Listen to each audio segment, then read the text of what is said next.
Холодное – это тюбик, это клей, который вступает в реакцию фактически с самим продуктом. Он его расплавляет, да, и потом полимеризуется и таким образом соединяется. Вот то, что там показано, это холодная сварка. Да. Значит, обычная игла любой тренированный товарищ может сделать.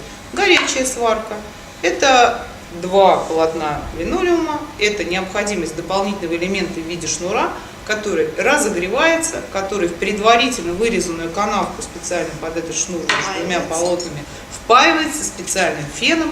После его, значит, высыхания, не высыхания, а остывания, застывания и опять же все той же приобретения уже нормальных своих свойств срезается специальным ножом за подлицов, как говорится, к общему покрытию. Выполняют эту нехитрую операцию исключительно специалисты. Горячая сварка обеспечивает герметичность покрытия.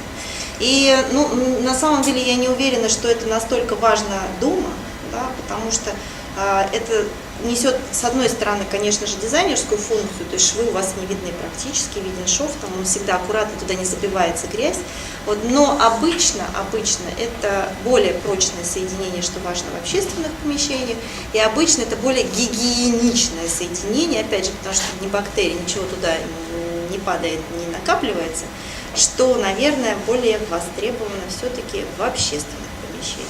Поэтому горячая сварка все прекрасно, мы ее страшно рекомендуем для любых напольных покрытий, но если дома все-таки нет специальных обученных жумшутов, которые могут красиво и, самое главное, качественно и правильно эту операцию произвести, тогда остается холодная сварка.